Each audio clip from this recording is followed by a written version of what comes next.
You can see, guys, when I go inside over here, it changes back to a light mode, super light.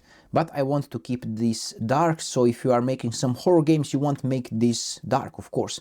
So this is not a problem with your lights, it's a problem with the exposure compensation. So we will check this out. I will go out and let me quickly show you how to do this. You can download a PDF guide. This is a very short guide that will help you while you practice this. To do that, we will go here under the says quickly add to the project. We will add one post-process volume.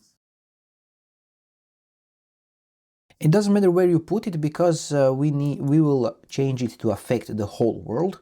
So make sure to select post-process volume, type in infinite, and make sure that infinite extent unbound is selected. This means that this volume now affects the whole world.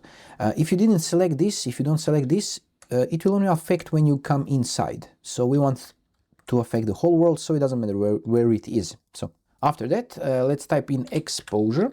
You can see over here, don't worry, metering mode, change it to manual, everything goes black. This is intentional, so click this exposure compensation, and now we manually change the exposure however we want. For example, like 13 or 12 will be just fine for the outside scene. So right click over here, let's click play from here, and now you can see when I go inside, it stays dark. It stays dark. Don't worry about these splashes of light on the edges. I will explain this in the second video, but this is now good. So when you are going out, it changes the light accordingly. And that is how you lock your exposure in Unreal Engine 5, and you are in a control of your art, not the engine. So if you want to keep these settings nearby while you practice, click the link in the description to download the Pro Lighting cheat sheet. It has all the values we use today and some explanations to know this exposure a little bit better.